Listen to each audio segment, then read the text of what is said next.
Irmãos, a gente tem que sempre melhorar, viu? Se você frita ovo bem hoje, amanhã você tem que fritar melhor do que você frita hoje. Se você passar a vida inteira fritando ovo do mesmo jeito, você não melhorou. Então a gente sempre tem que melhorar, essa expectativa de Deus, que a gente melhore cada dia, e isso incluindo então a obra missionária. Eu vou fazer a minha propaganda gospel agora, no começo. Queria convidar meu manequim gospel, o William Carey, pastor Márcio. E eu vou fazer a propaganda dele também. Irmãos, o pastor Márcio, ele mora aqui perto dos irmãos, aqui em Jardinópolis, pertinho de Ribeirão Preto. É porque o pessoal não conhece muito de Jardinópolis, porque a sombra dos prédios de Ribeirão tampa Jardinópolis, né? Mas é ali pertinho de Ribeirão. O Márcio, eu vou dizer que ele é um herói no seguinte sentido. Tem uns 2, 3 anos que ele está atrás da gente para trabalhar, e a gente fica dificultando a vida dele trabalhar, irmãos. Então tem uns 2, 3 anos aí, tem 3 já? Tem quase 3, né? Quase 4. Que o Márcio me apareceu um dia num congresso como esse, falando que queria trabalhar, que queria fazer alguma coisa. Nesses 4 anos, a gente vem enrolando, não enrolando propositalmente, mas ele está aí firme, graças a Deus, já foi conosco aí na África uma vez, e sempre que pode estar nos auxiliando, 2 vezes, né? Foi em Moçambique e em Guiné-Bissau, isso.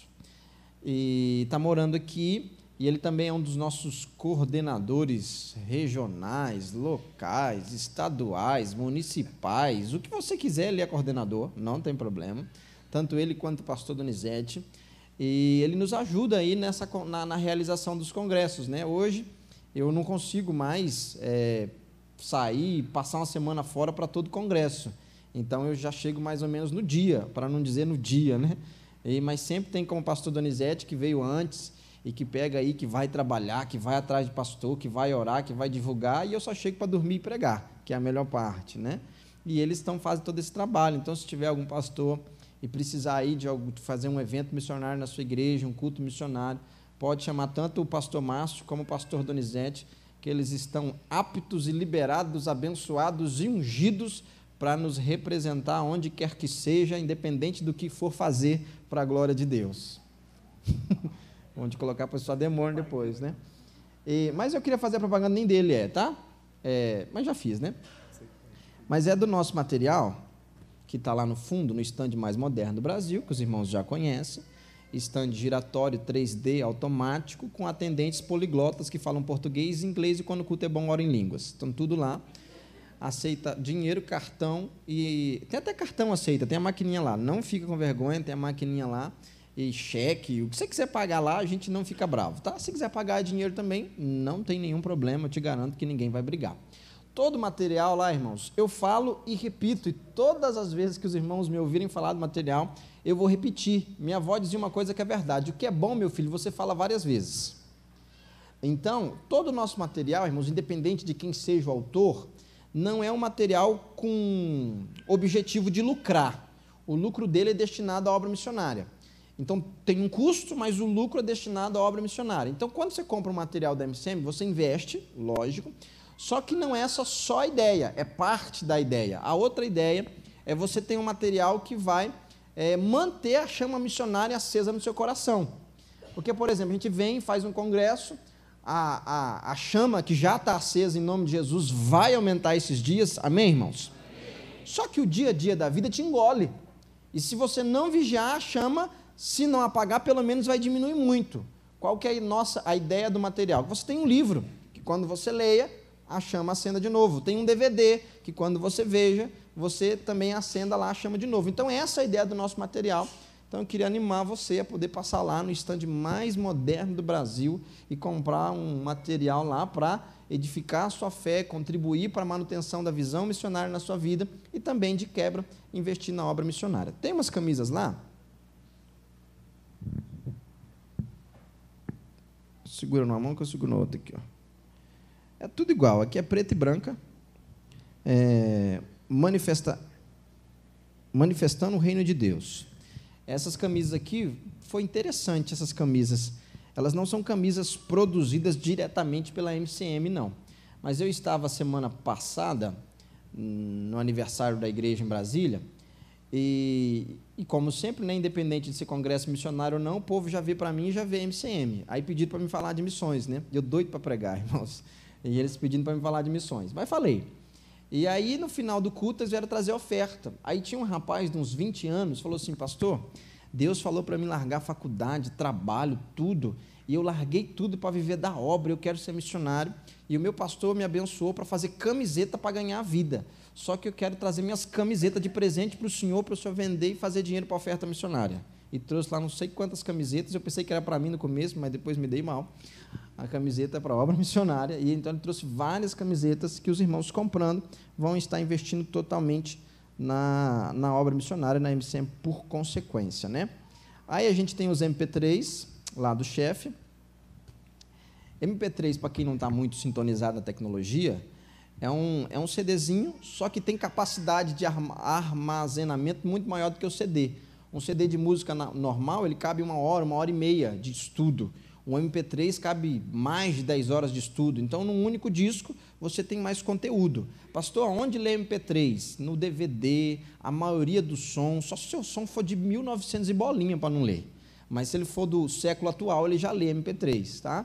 E se for do século atual, o seu som, não joga ele fora, não. Mas compra outro, né? Sei lá. Tem esse aqui, do pastor José, ó. Esse aqui é de 2 horas e 20 minutos, Ministros do Altar. Tem esse aqui de 1 hora e 34 minutos, também do chefe, que o título dele é Sementes de Queda. Interessante esse MP3, eu já ouvi algumas vezes, mas todo mundo tem uma semente de queda no coração. Pastor, o que é uma semente de queda? É um ponto de fraqueza. Todo mundo tem um ponto de fraqueza na vida. O dia que você descobre ele, fica mais fácil de você enfrentá-lo. Então, ajuda, e lógico que o CD não vai contar qual é o seu ponto de fraqueza, mas ele vai te ajudar a identificar qual é o seu. Tem os CDs de adoração.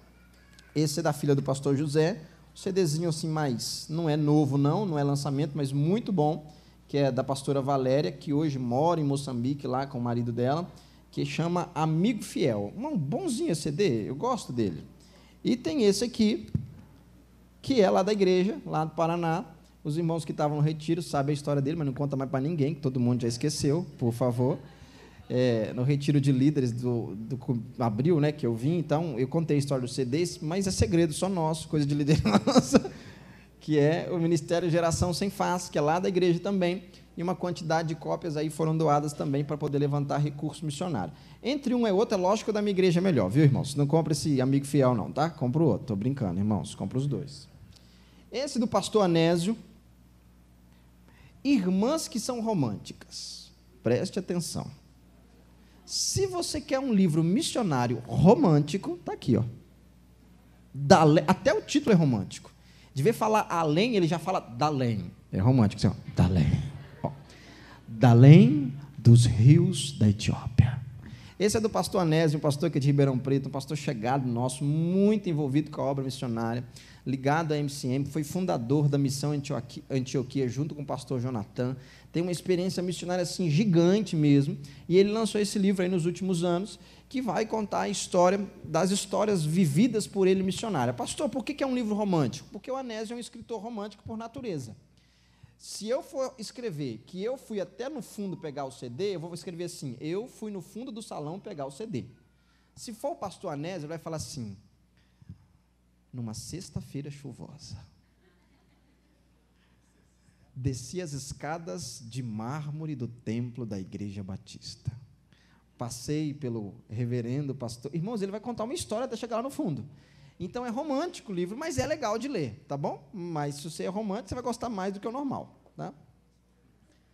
Esse aqui vai dar briga, mas é muito bom, que é o do pastor José, que não é nada romântico, conhecido popularmente por vocês como Jotinha, e eu vou contar para ele um dia, que é Família, Lugar de Delícias, tá? Um livro sobre família muito bom, o chefe tem autoridade para falar sobre isso, 74 anos, fazendo 75, 4 filhos, casado há não sei quantos anos, então tem autoridade, ministra sempre sobre isso, um livro muito bom, a minha esposa recomenda, viu? Fica tranquilo, minha esposa não é muito chegada de ler, ela lê, mas lê menos do que eu, esse aqui ela leu rapidão e ficava, amor, lê esse livro, amor, lê esse livro, amor, lê esse livro. E um dia eu muito curioso, mas por que você quer que eu leia esse livro? Você nunca me pede para ler livro? Aí ela falou assim, porque esse aqui o pastor Zé bate muito nos maridos, quem sabe você melhora. Então, irmã, se você quer melhorar o seu marido, ainda faz ele pagar a conta, tem esse livro aqui, tá? Se acabar lá, tem no site, você pode pedir que vem na sua casa também. E esse, irmãos, o nosso livro, assim, vamos dizer assim, mais missionário no aspecto didático, vamos dizer, com muitas figuras, com muitas imagens, com muita coisa sobre a Índia. Então, se você quer conhecer um pouquinho melhor a realidade da Índia, um livro muito bom mesmo, eu gosto desse livro. De vez em quando está lá em casa com as minhas meninas, elas pegam os livros só para ver as fotos, e elas vão vendo as fotos e vão trazendo realidade de como de fato é a realidade missionária. Então, lá no final, os irmãos podem passar. Muito obrigado, Deus te abençoe e volte sempre, tá bom? Os irmãos podem passar lá no stand mais moderno do Brasil, que tem lá esse e outros materiais também à venda, para que os irmãos possam edificar a sua fé e também edificar a questão da visão missionária. Amém, irmãos? Eu queria ler um texto da Bíblia, que diz justamente com a canção que nós cantamos. Tá. Tá. Obrigado, irmã. Que está lá em Apocalipse, no capítulo 19. Só abre, porque eu esqueci e eu vou falar por que esse mês é agitado, tá?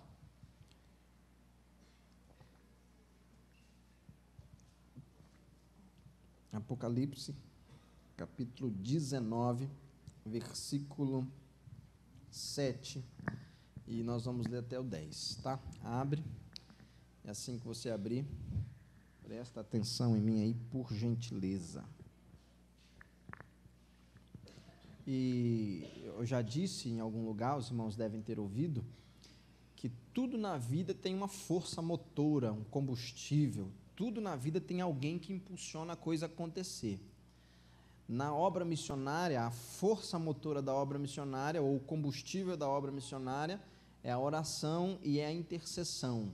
O dinheiro é uma força motora, mas não é a mais importante. A mais importante é a oração, é a intercessão da igreja. Quanto mais nós oramos, mais Deus pode se manifestar, mais Deus pode fazer e mais as coisas vão acontecer. A oração, irmãos, não tem limites para as nossas orações. Então, a oração é um combustível, assim, imprescindível para a obra missionária. Só que a oração também tem força motora, tem combustível, né? Que é a informação. Quanto mais eu sei, mais eu oro. Quanto menos eu sei, menos eu oro. E orar mais ou menos não é questão de amor, é questão de informação. Você pode ser apaixonado por mim, ou você pode amar muito a minha vida, como eu acredito que você ama. Amém, irmãos? Por favor, me ame com mais graça. Vocês me amam, amém, irmãos? Está na Bíblia, não tem jeito. Então, os irmãos me amam muito. Agora, não quer dizer que os irmãos oram mais ou menos por mim, porque me amam mais ou menos. Oram mais ou menos por mim, de acordo com a informação que você tem. Semana passada eu estava lá em casa, me deu uma febre, eu garanto que se os irmãos soubessem que eu estava doente, os irmãos tinham orado. Por que os irmãos não oraram? Porque os irmãos não sabiam, não é porque os irmãos não me amavam.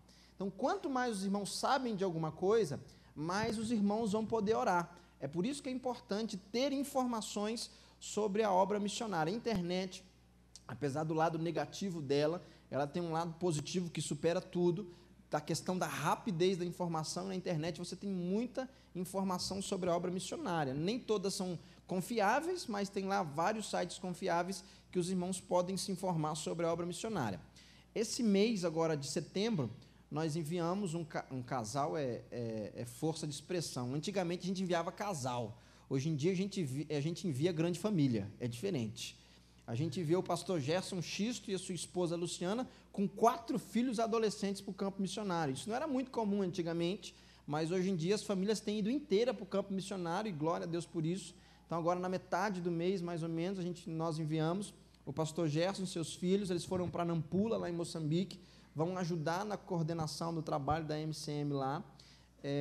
Agora, daqui 5, 6, 7 dias, nós vamos estar enviando o pastor Everson e a pastora Dani, que são de Suzano, que estão indo também para o Nepal para ajudar no programa das meninas e também na implantação de igrejas, e está saindo a nossa comitiva, né, para o Oriente, como o pastor Marcílio foi ano passado, já tem um ano, tá vendo, pastor? O tempo passa, o tempo voa e a poupança Bamerindos não continua numa boa. O negócio está feio.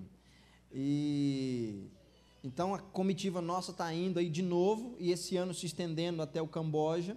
O pastor José sai segunda-feira de manhã, ele não vai para o Oriente esse ano, para uma viagem lá para o Quênia, onde os irmãos viram o filme dos Tucanas. Vai passar lá de 10 a 12 dias lá com o Marcelo, visitando todos os nossos trabalhos lá no norte da África, naquela região lá, e visitando os índios, visitando muita coisa. O nosso trabalho lá, ele teve um prejuízo muito grande nos últimos meses. Um obreiro local nosso, por motivos dele lá, aprontou alguma coisa e trouxe um sério prejuízo para o nosso trabalho entre os meninos lá dos órfãos do Sudão. Os irmãos até acompanharam aí algumas pessoas por internet, que houve aí uma tentativa, ou quase conseguiu, vamos dizer assim, segurar, reter, sequestrar os meninos por algum tempo, e o nosso obreiro lá, mas graças a Deus está tudo resolvido, enquanto menino, enquanto nosso obreiro também. Mas estamos indo lá para reformular alguma coisa. Então o pastor Zé está indo para lá, o pastor Zé voltando para o Brasil, o pastor Marcelo Belitardo, no final de outubro, mais um outro irmão chinês e mais alguém que a gente está estudando ainda quem vai ser, também vai estar voltando à Coreia para assinar o nosso acordo lá, de fato, para poder assumir o orfanato lá na Coreia do Norte. E eu, se eu não me engano, quarta-feira ou é terça, sou meio ruim de data, mas eu sei que dá tempo de casa em voltar, mas eu acho que quarta-feira ou terça-noite também vou estar saindo para a Bolívia. Então esse mês tem muita coisa para acontecer ainda, então orem por isso, orem pelo pastor José. Ele talvez vá esticar e vá na Somália de novo, porque lá do Marcelo, onde ele está, para a Somália é mais fácil, também para assinar um acordo muito importante, que é o acordo da construção do hospital. Então, irmãos, orem por isso. Irmãos, entre a Coreia e a Somália, os dois são terríveis no aspecto de perseguição ao cristianismo. A Coreia do Norte, no ranking, toma o primeiro lugar. A Somália toma o segundo lugar. Mas a questão de risco de vida, na minha modesta opinião, a Somália ela é bem mais perigosa do que a Coreia do Norte. Porque a Coreia do Norte, se um camarada olhar para mim no meio da rua e não gostar de mim, ele não vai atirar em mim. Porque ele não tem esse poder, ele não tem esse direito, ele não vai fazer isso sem autorização de superior. Então é uma questão mais burocrática, mais unida, mais organizada. Na questão da Somália, não. Se o camarada olhar para mim e não gostar de mim, ele não precisa de autorização de ninguém, ele atira e acabou. Então é um país sem lei, onde tem os piratas famosos lá, somalis, que sequestram o navio e fazem o que querem. Então é um país bem mais perigoso do que a Coreia do Norte. O risco de se morrer na Somália é bem maior do que na Coreia do Norte, por essa questão de falta de lei e de organização. E o pastor José veio, né, como os irmãos sabem, e aí começou a sonhar e começou a orar pela construção do hospital, e nós vamos construir esse hospital lá em nome de Jesus Cristo de Nazaré. E bom que a ideia, pelo menos quando ele começou a falar, era de um hospital, mas assim, a gente falava hospital, mas a ideia era muito mais de um posto de saúde, vamos dizer assim, um posto de saúde um pouquinho melhorado, com um local para parto, para UTI, alguma coisa assim, pelo menos era a nossa ideia. Só que Deus, ele pega as nossas ideias e também melhora e transforma e aumenta, porque Deus é muito maior do que nós, e a gente já saiu dessa escala de um postinho de saúde e, de fato, vamos construir um hospital excelente lá na Somália, em nome de Jesus. Talvez o melhor hospital que vai ter em toda a Somália vai ser o nosso hospital que nós vamos construir lá.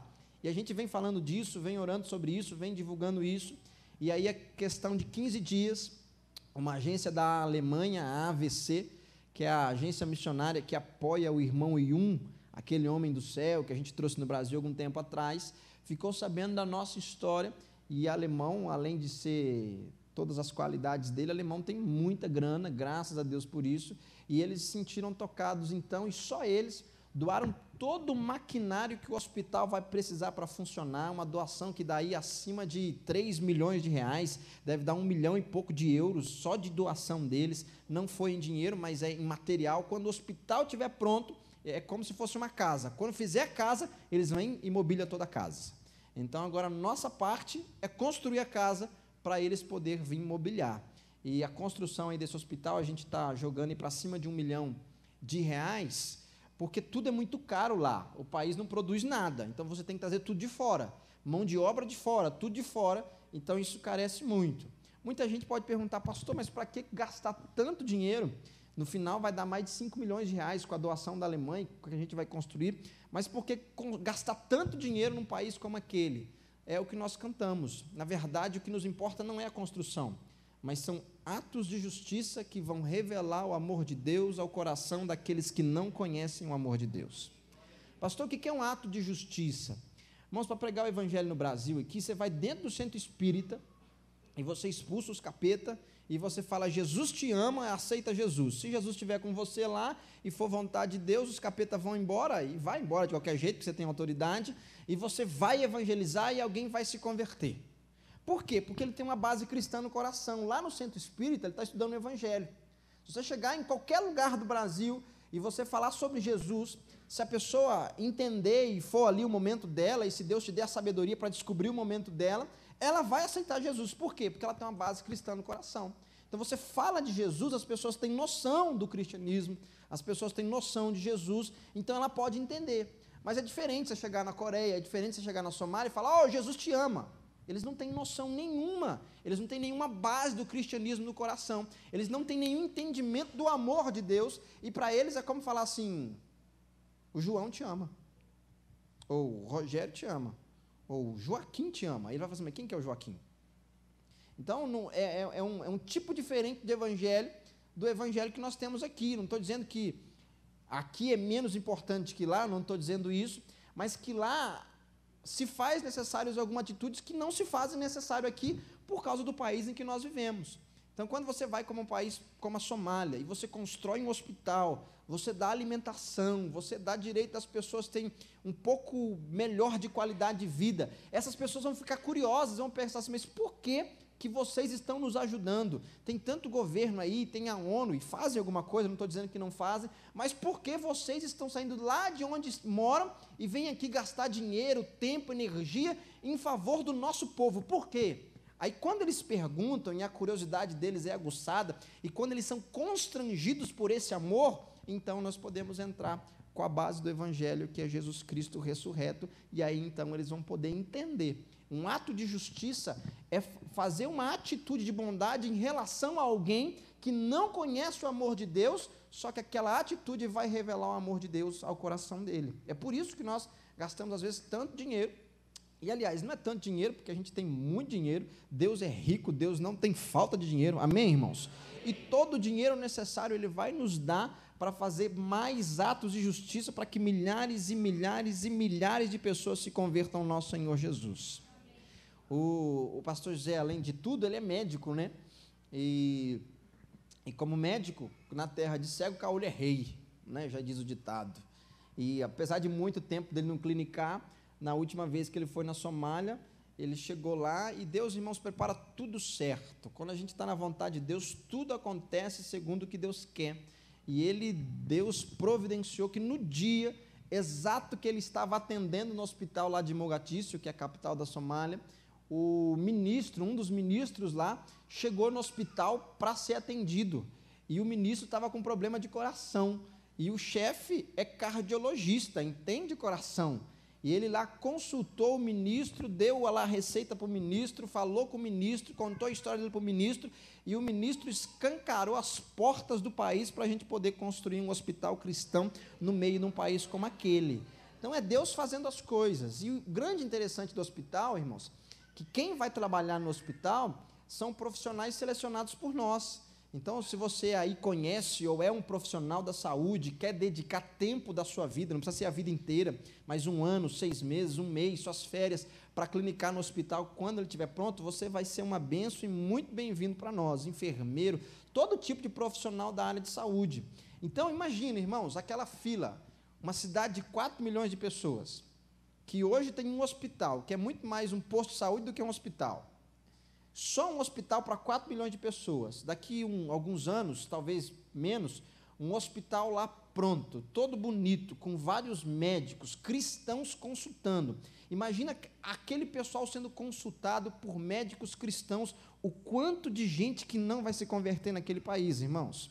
E isso tudo são atos de justiça que o Senhor tem nos dado condições de poder realizar, principalmente, esse é o nosso alvo, pregar o Evangelho de Jesus Cristo e revelar o amor de Deus àqueles que não conhecem o amor de Deus, e, por consequência, também dá um pouquinho de melhor qualidade de vida. O pastor Zé conta uma história de uma senhora que chegou lá para ele, que assim, uma história muito forte, Brasil, como diz o Valdomiro, e diz que uma mãe que mora no interior, porque quem mora na capital já tem dificuldade de ter acesso ao hospital, imagina quem mora no interior. Então a mãe veio a pé no deserto, porque a Somália, grande parte do território dela é deserto, e veio andando com 2 filhos, um aí na casa dos seus 7, 8 anos, já grandinho, que consegue andar e tal, e um menorzinho na casa aí dos seus 2 anos, menor, 2 filhos. E ela há muito tempo vinha tentando chegar ao hospital, numa viagem longa, parando, seguindo, tudo para chegar no hospital, para consultar e para consultar os filhos, que os filhos nunca tinham ido ao médico, e ela tinha ido ao médico também muitos anos atrás, décadas atrás, ela estava muito doente. E no sol quente de deserto, né, aquela coisa exagerada de 50 graus, irmãos, é muito quente no deserto. Esse ano eu tive a oportunidade de passar bem rapidinho no deserto. Irmão, que negócio quente, parece que vai passar mal de tanto calor. E ela vindo nesse calor todo com 2 crianças, com pouquíssima alimentação para chegar no hospital. Quando faltava aí alguns dias para chegar no hospital, ela viu que não daria conta de chegar em Mogadíscio. E ela estava com 2 crianças, carregando uma e levando a outra. E de vez em quando, tendo que carregar a maiorzinha também, ela já não tinha mais força. E ela parou então, debaixo de uma arvorezinha no meio do deserto, é como se fosse um oásis. E ela então teve que tomar uma decisão. Ou eu paro por aqui e morro com meus 2 filhos, ou então eu deixo um filho para trás, a sua própria sorte, e vou seguir só com um, para ter uma chance maior de poder chegar no hospital. Imagina uma mãe com essa decisão para tomar.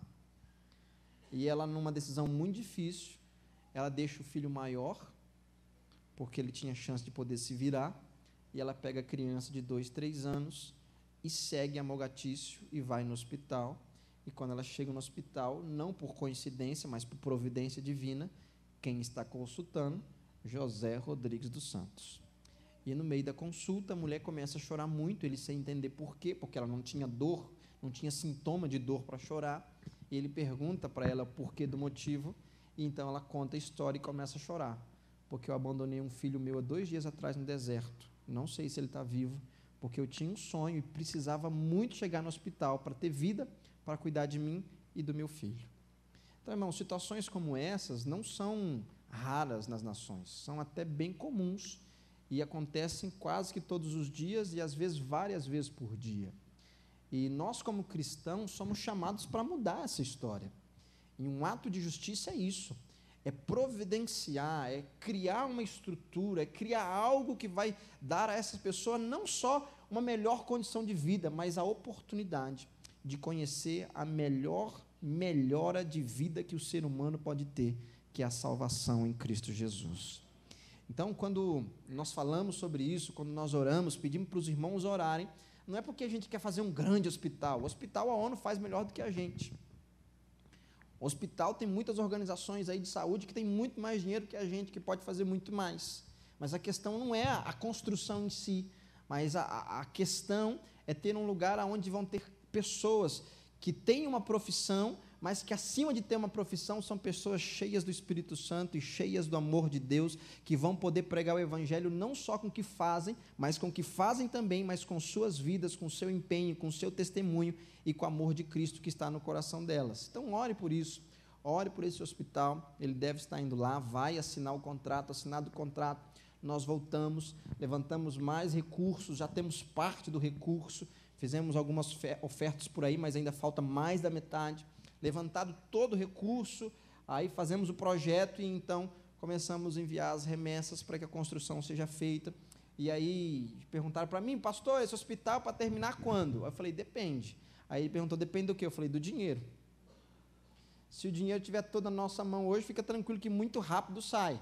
Então a velocidade do hospital não depende da questão de construção, mas sim do dinheiro que nós vamos enviar para ser construído. Então ore por isso quando você for orar, ore por essa construção. Irmão, o Brasil é um país muito abençoado por Deus.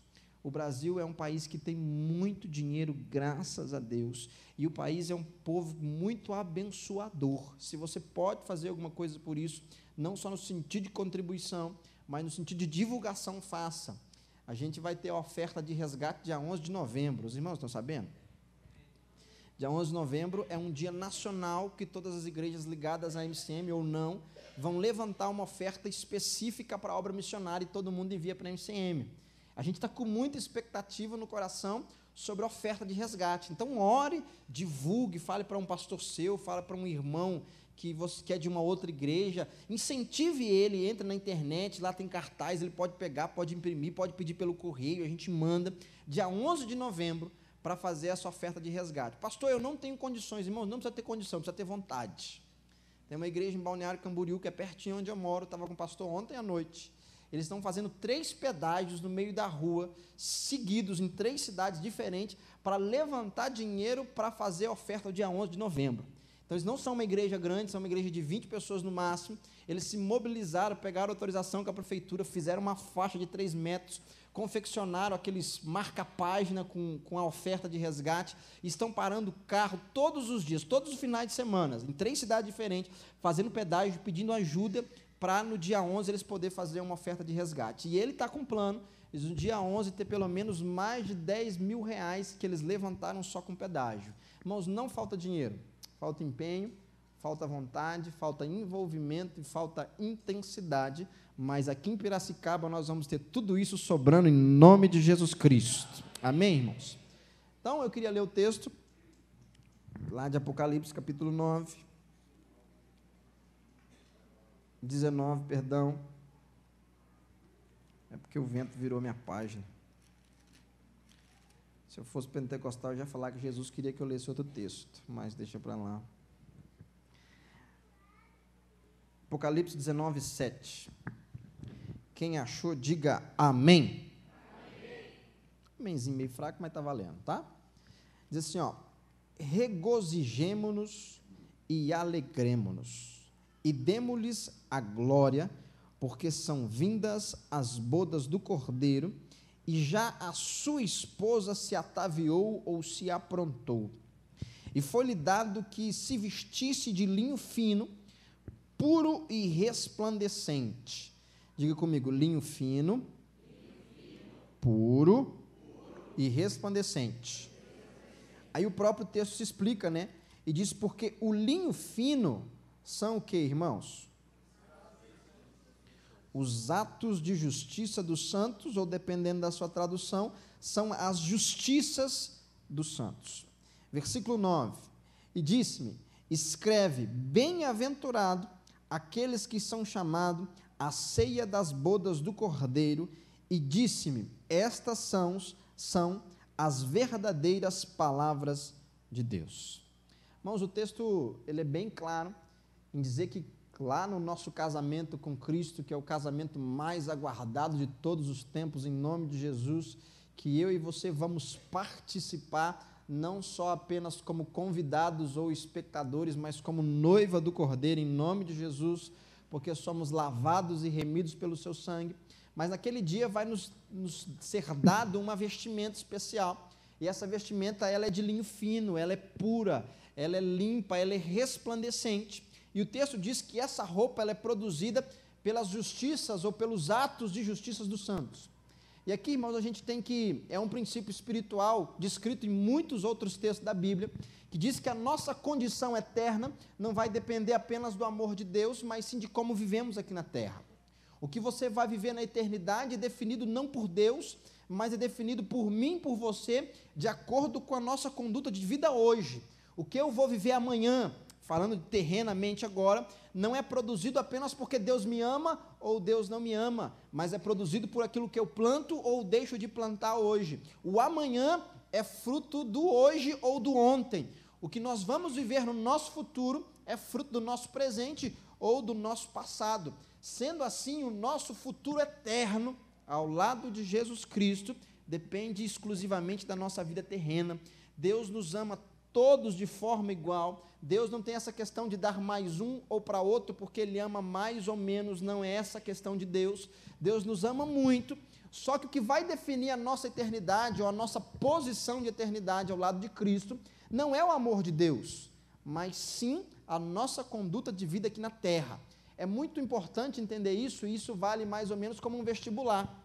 Você vai entrar na faculdade e a posição que você vai ter lá no vestibular é de acordo com a sua aprovação ou de acordo com o seu grau de acerto lá na prova que você fez. Quanto mais acerto, melhor vai ser a sua colocação. Quanto menos acerto, talvez você nem seja aprovado no vestibular, então você não possa fazer faculdade. Nós ainda não estamos na faculdade celestial.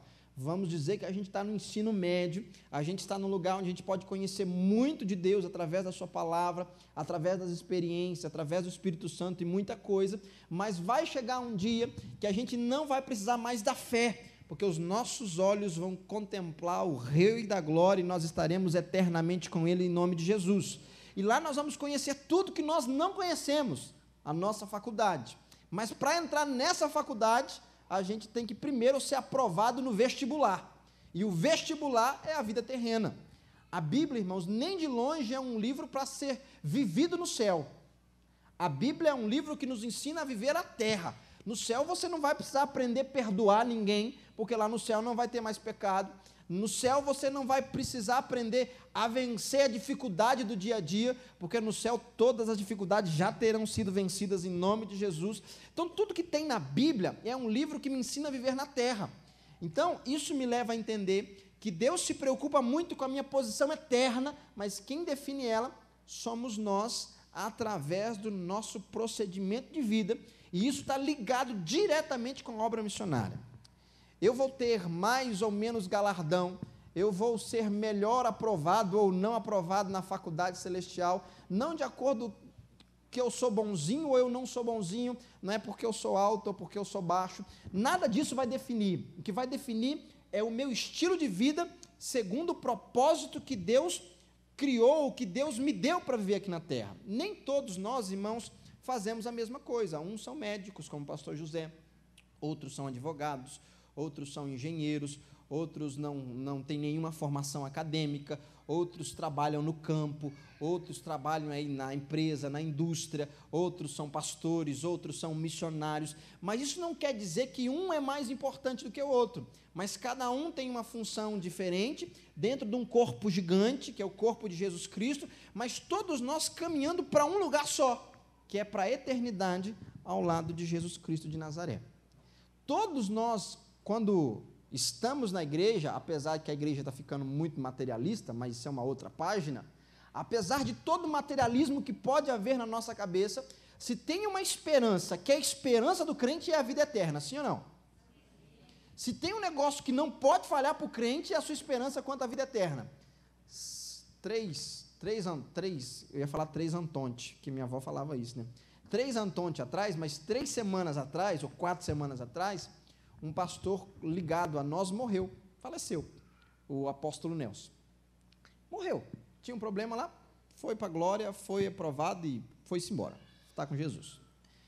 Agora, você vai conviver com a família dele e aparentemente era para ele estar muito mais sofrendo, não que eles não estejam sofrendo, estão, mas era para estar muito mais abatido do que estavam. Mas por que eles não estavam abatidos? Eu até brinquei com o filho dele, que é o Israel, eu falei assim, cara, se a nossa vida aqui na terra não foi muito bom, até tudo bem, mas se tem uma coisa que crente tem certeza, é da salvação lá de Jesus, é quando morre.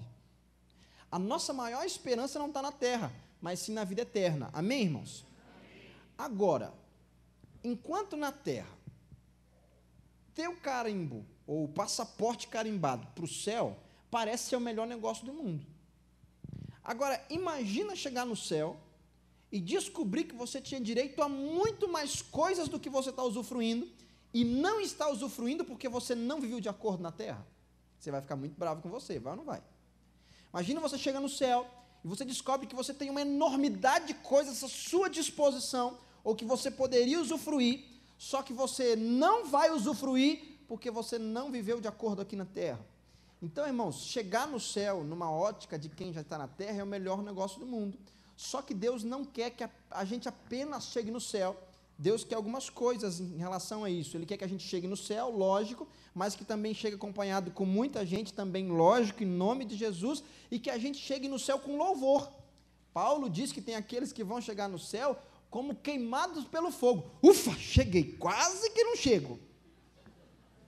Nossa, senti um calorzinho, pegou, quase, mas cheguei. Agora, você pode chegar no céu quase que queimado pelo fogo, ou você pode chegar no céu, irmãos, com louvor, você pode chegar no céu com honra, você pode chegar no céu com galardão, você pode chegar no céu com glória, você pode chegar no céu com tudo que você tem direito lá no céu. Mas você decide, se você quer, quase, ou se você quer ouvir lá, beleza, cheguei, foi tranquilo, Senhor, obrigado, ralei bastante, mas é bom esse lugar, hein? Mas essa decisão, irmãos, quem toma não é Deus. Essa decisão quem toma é você. Essa decisão é da igreja. Pastor, e como que eu vou me livrar do quase? Fazendo a vontade de Deus. Quanto mais você faz a vontade de Deus, mais você vai se aperfeiçoando e mais condições de chegar lá com louvor você vai ter. Agora, fazer a vontade de Deus não é todo mundo ir para a Somália ser médico. Tem uns que vão, tem outros que não. Fazer a vontade de Deus não é todo mundo largar o Brasil e ir para o outro lado do mundo. Tem uns que vão, tem outros que não.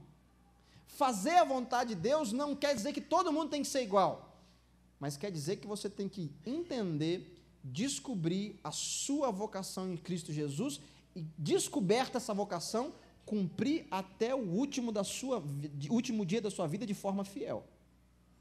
Eu não sei qual é a sua vocação, mas independente da sua vocação, todas as vocações apontam para um rumo. Que rumo, pastor? Que o nome de Jesus Cristo seja conhecido em cada povo, língua, tribo e nação da terra. Mateus 25 é a parábola das 10 virgens, e fala que a todas as 10 dormiram, você conhece o texto, e parará. Só que a Bíblia diz que à meia-noite ouviu-se um grito do amigo do noivo, e o amigo do noivo saiu gritando: eis o noivo, eis o noivo, eis o noivo. E de repente, é horrível, né, irmão, ser acordado no susto, mas estavam lá as noivas todas adormecidas, e vem um doido do amigo gritando: lá vem ele, lá vem. E de repente todo mundo acorda, e aí o texto se desenrola. Só que, irmãos, eles só puderam ouvir porque eles tinham aí, vamos dizer, audição. Se você pegar alguém que tem problema de audição, e às vezes a gente comete essa gafe, né? A pessoa não ouve, a gente pensa que gritar, ela vai ouvir. Fulano! Ele não ouve, não adianta gritar. Né? Não tem problema. Só que se você pega alguém que tem um problema de audição natural, por mais que você grite, isso não vai despertar ele. E nós temos um amigo do noivo, o Espírito Santo de Deus que habita em nós. Amém, irmãos? Amém. E todos os dias, de formas diferentes, ele vem, não vou dizer gritando assim, da forma de som vocal, mas ele, de todas as formas, ele vem tentando nos despertar para cumprir a nossa vocação, e ele vem dizendo: Maranata, ora vem, Senhor Jesus. Maranata, ora vem, Senhor Jesus. Pastor, todos os dias ele faz isso? Sim. E por que eu não estou ouvindo? Talvez você não tenha um problema de audição natural, mas talvez você esteja com um problema de audição espiritual. Pastor, o que é um problema de audição espiritual? É o cristão que está dentro da igreja, mas não consegue mais ouvir a voz de Deus. É o cristão que está envolvido com o reino de Deus de alguma forma, só que ele só descobre a vontade de Deus naquilo que está relacionado ao seu bem-estar. Por muito tempo, e hoje, irmãos, tem muita gente acreditando que tudo que é da vontade de Deus para ele é que as coisas dêem certo na vida dele. Nem sempre é assim. Tem coisa que dá errado na sua vida, mas é a vontade de Deus. Tem coisa que parece ser tragédia, mas é a vontade de Deus. E tem coisa que parece ser bênção e não é a vontade de Deus. O cristão surdo espiritualmente é aquele cristão que está tentando discernir o reino de Deus apenas pela questão do acerto e do erro, apenas pela questão da bênção ou da maldição, apenas pela questão: deu certo, Deus me abençoou. Irmãos, é vontade de Deus que você tenha uma vida próspera, sim ou não? Eu acredito. Se você tem um carro, é coisa de mineiro, né? Tem que perder esse negócio. Mas se você tem um carro, é vontade de Deus, eu disse no começo, que Deus quer que a gente sempre melhore. Então é vontade de Deus que você melhore de carro com o tempo, sim ou não? Amém, não tem pecado nisso. Se você frita ovo bem hoje, a vontade de Deus é que você frite ovo melhor amanhã ainda. Agora, se você nem frita ovo, irmão, pelo amor de Deus, está feio para o seu lado. Mas Deus quer que a gente melhore de vida. Agora, eu não posso pegar tudo que parece que não é melhora de vida e não encarar como vontade de Deus. Por quê? Porque isso está me afastando da minha vocação e, por consequência, está atrapalhando a minha condição eterna ao lado de Cristo, porque eu não estou vivendo uma vida segundo o padrão de Deus. Você pega Você acha que é da vontade de Deus você perder um dedo ou uma mão? Pode ser sincero. Quem acha que não é da vontade de Deus perder um dedo ou uma mão? Eu também acho. E quem não acha nada? Vou perguntar de novo. Você acha que é da vontade de Deus você perder um dedo ou uma mão? Quem acha que é, levanta a mão. Nenhum doido é suficiente, levanta a mão. Lógico. Por quê, irmão? Porque parece uma tragédia, sim ou não? Aí teve dois missionários, vamos dizer que foi o Donizete e o Márcio. Donizete, mais experiente, não pela idade, pela experiência de vida. E não pelos cabelos também, porque o Márcio tem menos. Aí pega o Márcio e vai levar o Márcio lá para uma... A história verdadeira eu estou usando como ilustração, tá? Para ficar mais atrativa para você ouvir. E aí pega o Márcio e fala assim, vou te levar lá para uma tribo primitiva no norte da Austrália de canibal. Vamos lá pregar o evangelho. Donizete já viveu lá um tempo, já conhece a realidade, precisava de um ajudante, levou o William Carey, que é o Márcio. E aí, irmãos, foram os dois, e o Márcio naquela empolgação, vou para a Austrália, vou pregar o evangelho, o povo vai se converter, o avivamento vai vir. Missionário, todo missionário tem que ser empolgado, se ele não for empolgado, ele não é missionário. Então, o negócio vai acontecer, Deus vai abençoar, e pá, pá, pá. Aí eles saem daqui do Brasil, viajam não sei quantas horas de avião e tal, chega na Austrália, pega um outro carro lá, de repente, naquela empolgação, alguém dorme no volante, ele sofre um acidente de carro. No acidente de carro, o Donizete não sofre nadinha, nadinha, nadinha. O William Carey, que é o Márcio, vai lá e perde 2, 3 dedos da mão, no acidente.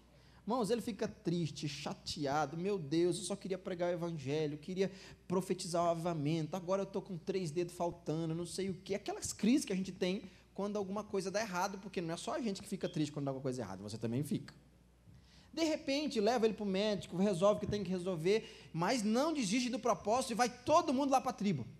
Só que eles dão muito azar, que quando eles chegam na tribo lá, está um dia de revolta, e eles estão meio revoltados, também barulhentos, meio brigando um com o outro e tal, e eles têm um costume, para acabar uma briga, eles têm que sacrificar alguém, e chega os dois bonitão lá.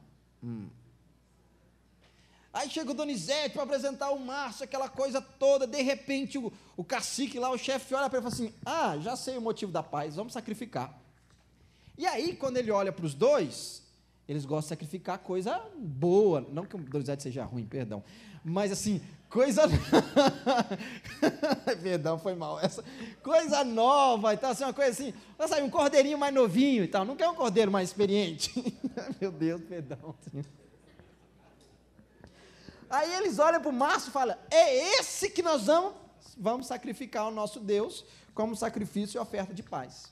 Irmãos, e quando estão lá preparando o Márcio, colocando azeite, aquela coisa toda, né, amarrando lenha e tal, aquela coisa, para sacrificar o homem, de repente alguém lá da tribo olha para o Márcio e fala, dá um grito, fala, esse não pode, esse não pode. Aí por que ele não pode? Olharam para a mão dele, estava faltando 3 dedos e eles não sacrificavam coisa com defeito para o Deus deles, então tiraram ele do sacrifício.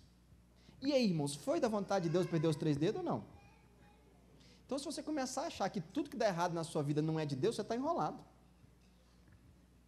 Se você começar a achar que para Deus te abençoar tudo quem está certo, então nós não vamos ter uma posição eterna privilegiada. Muitas vezes, não estou dizendo todas, tá? Eu falei muitas.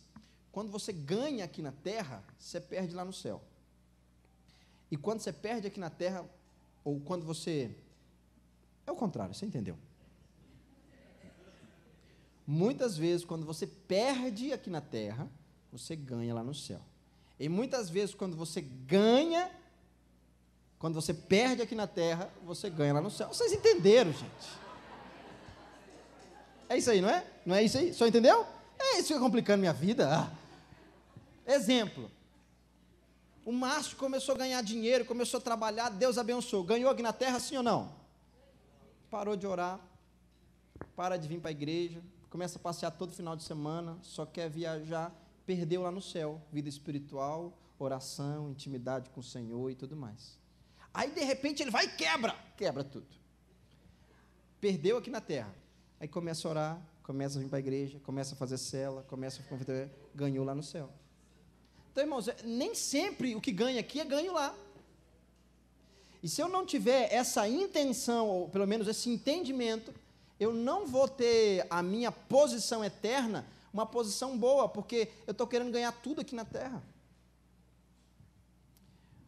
Se você quiser ganhar todas as suas recompensas aqui na terra, Deus até vai te dar. Mas quando chegar do outro lado, talvez você não tenha mais para receber.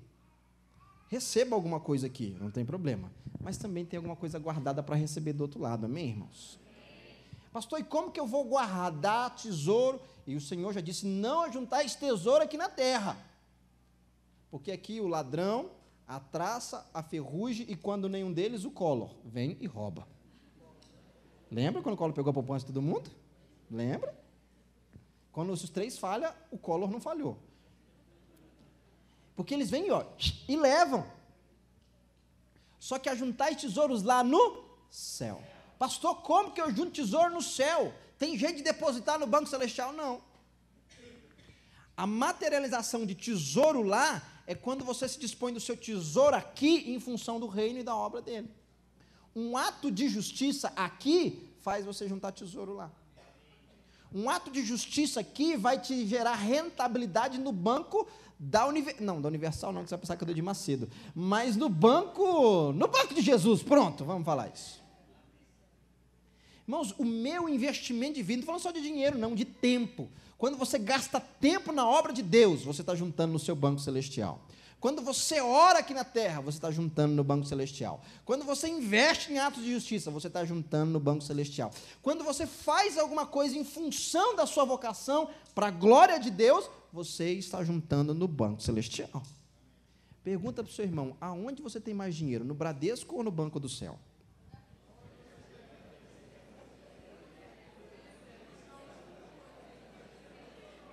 Agora, irmãos, o pior não é ter mais dinheiro no Bradesco do que no banco do céu. O pior é não ter dinheiro nem no Bradesco e nem no banco do céu.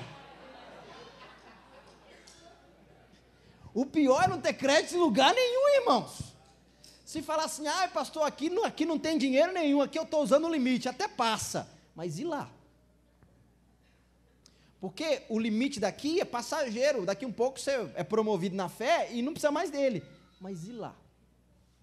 O que você vai viver lá é resultado do de hoje. É por isso que nós precisamos nos envolver com aquilo que nós podemos com a obra missionária. Está vendo isso aqui, irmãos? Isso, por incrível que pareça, é uma bola de futebol. Pastor, onde o senhor arrumou isso? Essa bola é de um lugar lá, do lado de Nampula, que é Moçambique e África. Eu esqueci o nome do lugar agora, não vou lembrar. Onde é o pastor Manuel lá, que o Clodoaldo apoiou e tal, como? Tocolo? Tocolo. Essa bola é de Tocolo. Eu sou ruim de nome. Por isso que eles estão aqui, ó. Eles que são o chefe. Irmãos, essa bola aqui, o pastor Clodoaldo é um pastor amigo nosso aqui de São Paulo, que apoia alguns pastores lá e tal, foi o ano passado conosco, e esse ano ele voltou. E esse ano ele levou o filho dele, o Clodoaldo Filho. O Clodoaldo Filho deve ter 12 anos, 11 anos no máximo. E o Clodoaldo Filho foi, e você sabe que criança dá show em qualquer missionário em transcultural. Eles não precisam entender a língua, eles se juntam e brincam sem entender, o outro viram amigos. E o Clodoaldo Filho arrumou um amiguinho lá em Tocolo, africano. Então lá, o Clodoaldo ficou uns 15 dias lá. Irmãos, eles brincaram, jogaram bola e tal, e essa era a bola da garotada. Pastor, não tem bola lá? Lá na capital tem, na Nampula tem e tal, mas nas regiões mais remotas o povo tem menos dinheiro, você acha que vão gastar dinheiro com bola? Eles querem gastar dinheiro com comida. Então, eles fizeram essa bola. É plástico, eu estou doidinho para abrir para ver o que tem dentro, mas não vou estragar a bola. Mas parece que é um papel, tipo um papel aquele marrom duro, mas não sei o que é exatamente, mas é um plástico envolto com um monte de linha amarradinho. E o Clodoaldo Filho passou uns 15 dias brincando com esse menino, jogando bola. E fez um amiguinho lá que ele entendia pouco que o menino falava. No dia de vir embora, aquela choradeira toda e tal, o menino chegou para o Clodoaldo Filho e falou aqui assim, olha a inocência do menino, irmãos. Eu não tenho, assim, muita coisa como você tem lá no Brasil e tal, não sei o quê, mas a bola que a gente brinca aqui é minha. E para você não esquecer de mim, eu queria dar a minha bola para você levar para o Brasil, para você brincar com seus amiguinhos lá. Bom, o Clodoaldo Filho deve ter umas 500 bolas em casa. Bola do Santos, tudo que é tipo de bola da Copa América, tudo ele deve ter. Mas ele pegou a bola do menino. Segundo o Clodoaldo pai, ele trouxe a bola e amava essa bola de tudo que era jeito, nem brincava com a bola direito, ficava lá no quarto dele. Semana passada eu fui na casa dele para jantar, para resolver algumas coisas. O Clodoaldo Filho, eu gosto muito de criança, né? Sempre que eu vejo ele, brinco e tal. Aí ele veio e falou assim: eu queria te dar a coisa mais importante que eu tenho. Aí eu falei: ué, então me dá. Só que ele já estava com isso na mão e eu não me liguei. Eu falei: vai lá pegar. Ele falou: não, já está aqui. Eu falei: mas o que é? Ele falou: minha bola. Eu falei: isso é uma bola, Clodoaldo Filho. Eu falei: isso não serve aquela que você tem lá da Libertadores, que seu pai comprou, não? Ele: não. Aí ele explicou a história do menino. E ele me deu a bola.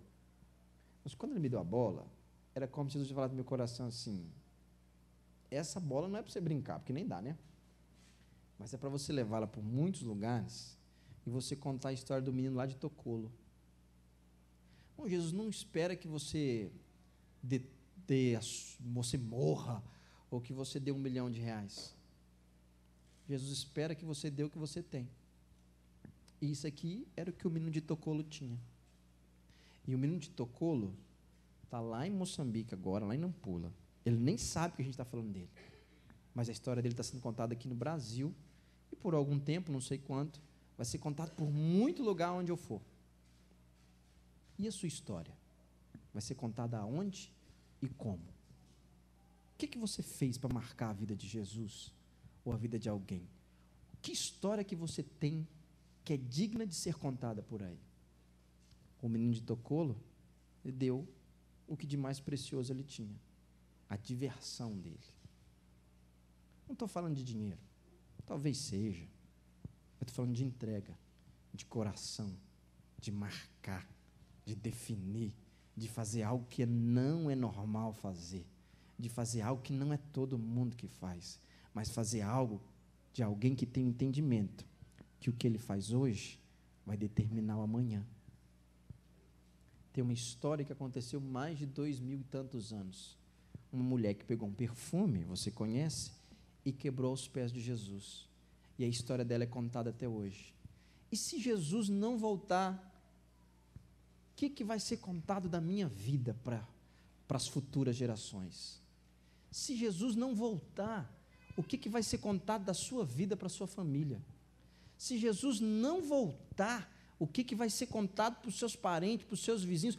O que vão falar de você depois que você morrer, se Jesus não voltar? Não sei.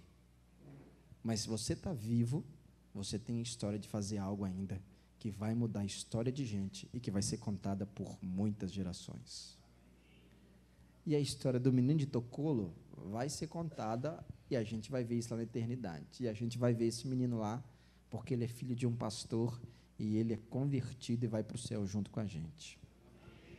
Mas quantos mais meninos de Tocolo nós vamos levar para o Senhor Jesus? Quantos mais meninos da Coreia do Norte nós vamos levar para o Senhor Jesus? Quanto mais meninos na Somália nós vamos levar para o Senhor Jesus? Quem vai determinar isso não é Deus. Somos nós.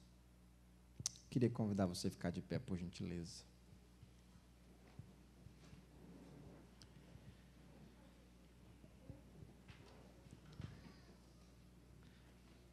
Cheguei em casa com essa bola. Eu queria convidar o pessoal aqui da música e tal. Cheguei em casa com essa bola na minha mochila. Aí a Alice, minha velha, falou assim: mas pai, onde que o senhor arrumou isso? O que é isso?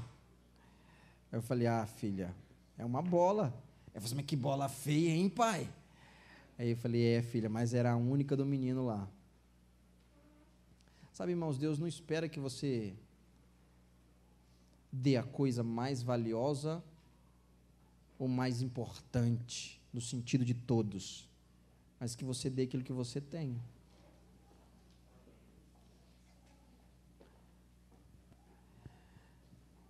Hoje eu não consigo mudar mais essa história, mas quando eu ouvi o pastor José contar da mãe que largou um filho para morrer, para levar o outro para o hospital, essa história eu não posso mais mudar.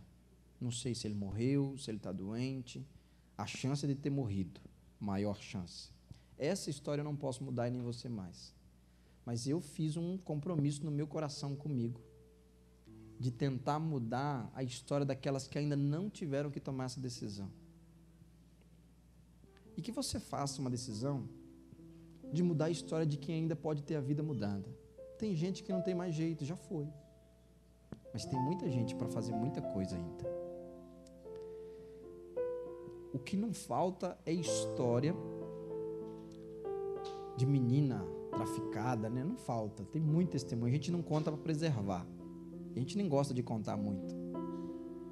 Mas tem uma, não vou falar quem é, que ela conta que quando ela estava lá no bordel, ela já estava assim com o órgão genital dela todo inchado.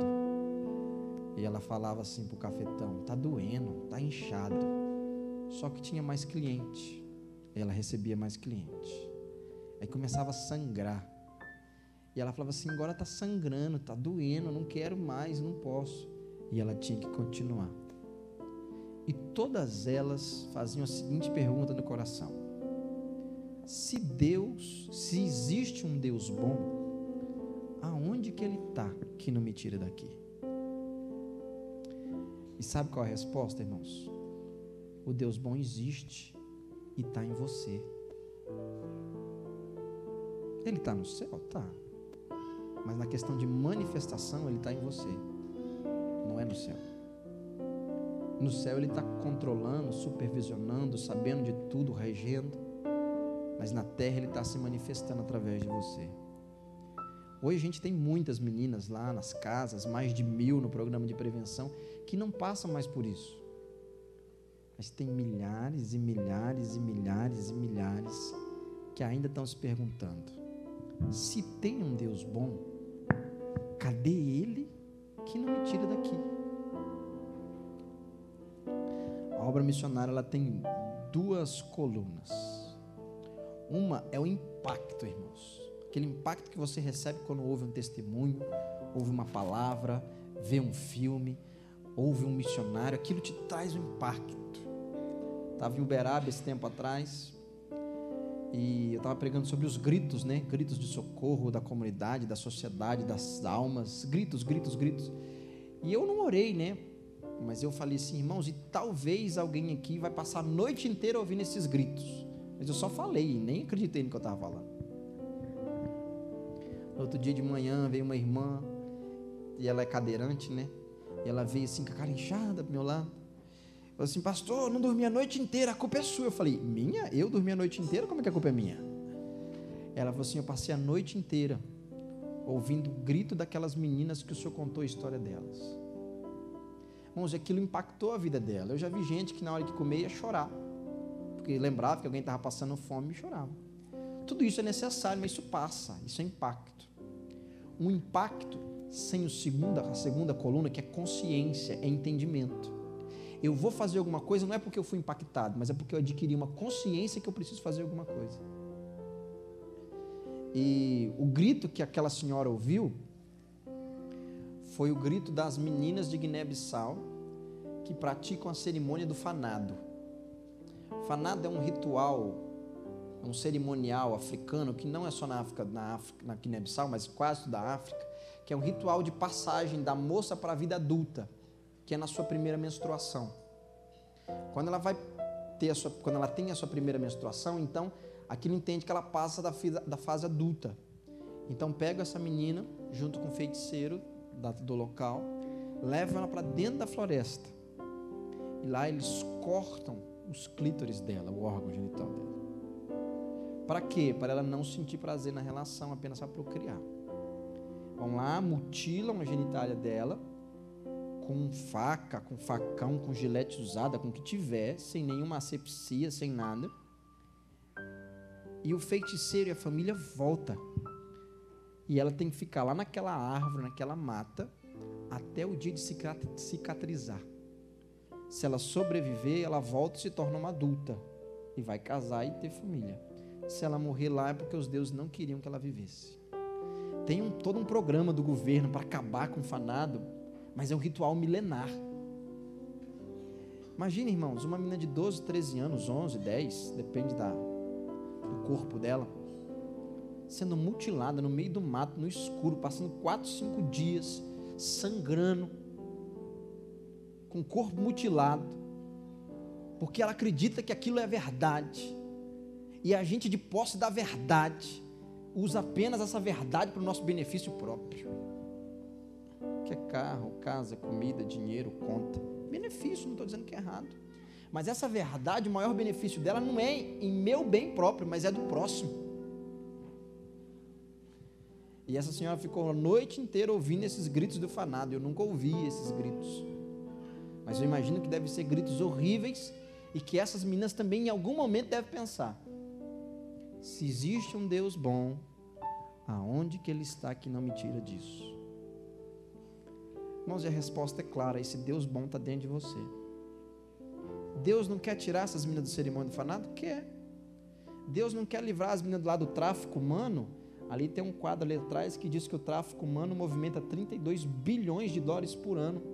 E é o terceiro maior tráfico de todo o mundo, perdendo apenas para o tráfico de drogas e de armas. E a Unicef ainda estima que existe mais de 2 milhões de mulheres na rotatividade do tráfico humano todos os anos. Deus não quer mudar a história das meninas? Quer. Pastor, por que Deus não muda?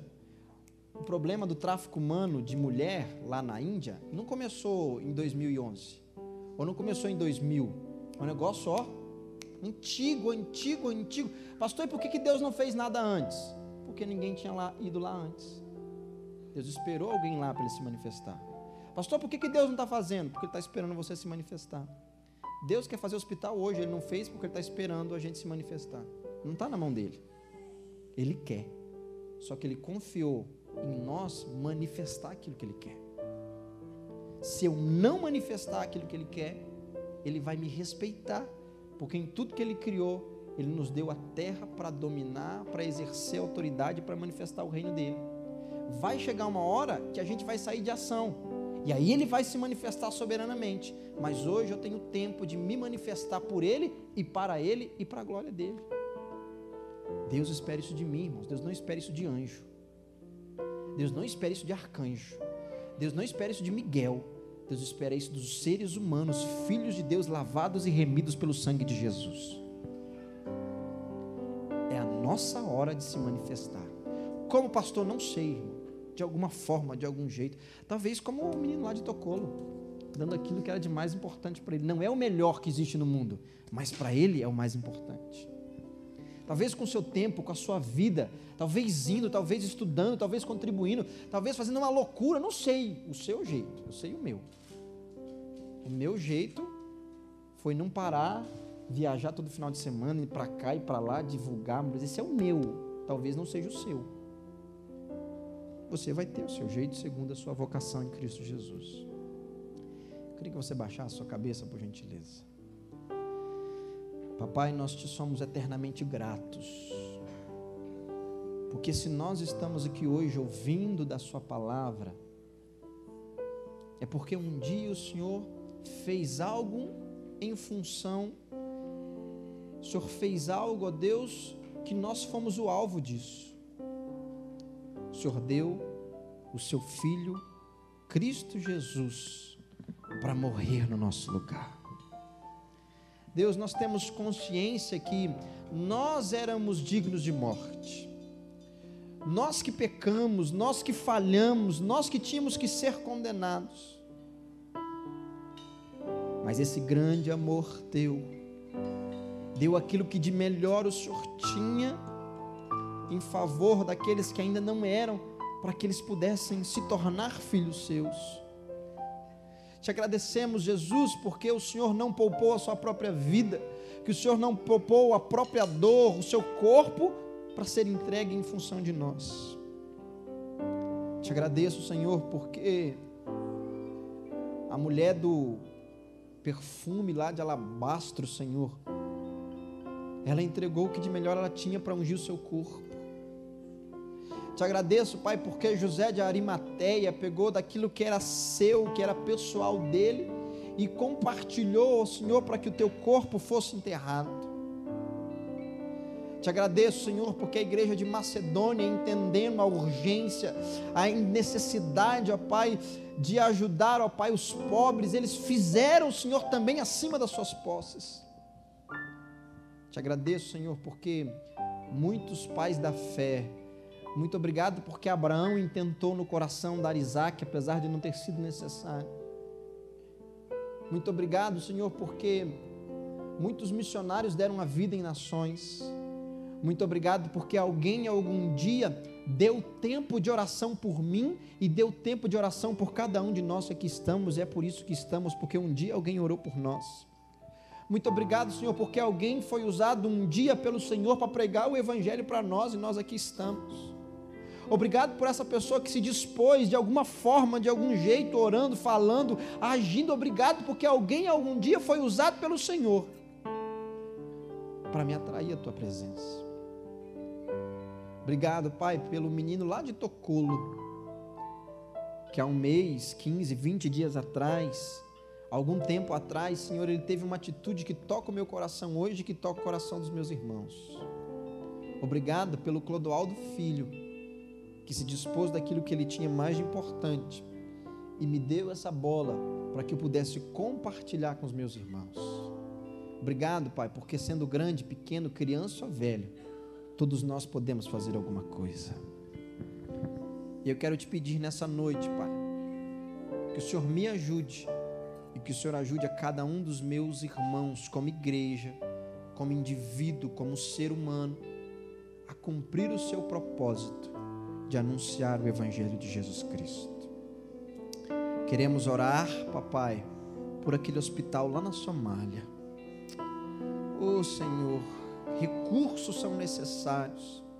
Pai, eu quero orar pela igreja brasileira como um todo, que todo recurso necessário que está já nas mãos da tua igreja, que a tua igreja entenda esse propósito e abra o teu coração e libere os recursos para que um ato de justiça seja feito e teu amor revelado àqueles somalis em nome de Jesus, e que com esse hospital, Pai, nenhuma mãe mais precise deixar o seu filho morrer, meu Pai, mas que ela possa ter acesso a um lugar que dê saúde, mas que dê salvação em nome de Jesus, porque aquilo não será apenas um hospital, mas será uma igreja, será, Senhor, uma agência de salvação através dos teus filhos que são a igreja que ali estarão.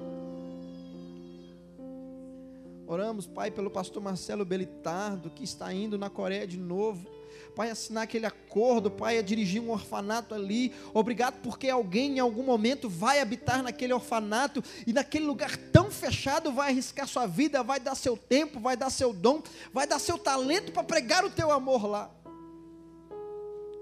Obrigado, Senhor, porque lá na tribo Topossas, muitos de nós participamos disso, e nesse exato momento tem gente tirando água do poço, e que não é só uma água, Senhor, mas simbolicamente é uma água da vida, porque eles sabem que foi o Deus dos cristãos que fizeram aquele poço para eles, e eles estão ali ouvindo a tua palavra por causa daquela água, que aquela água, Deus, continue produzindo salvação.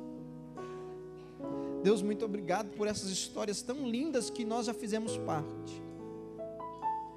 Mas, Senhor, nos ajuda a construir uma história que seja digna de ser contada. Cada irmão meu aqui, que nós possamos construir uma história, ter um ato de vida que seja digno de ser contado, meu Pai. Que seja uma oferta que marca, que seja um ato que marca, que seja uma oração apaixonada que marca, que seja um ato de justiça, não sei, meu Pai, mas que a nossa vida aqui na terra não passe sem ter uma história para ser contada na eternidade. Comece a orar pela sua vida, enquanto nós vamos cantar uma canção.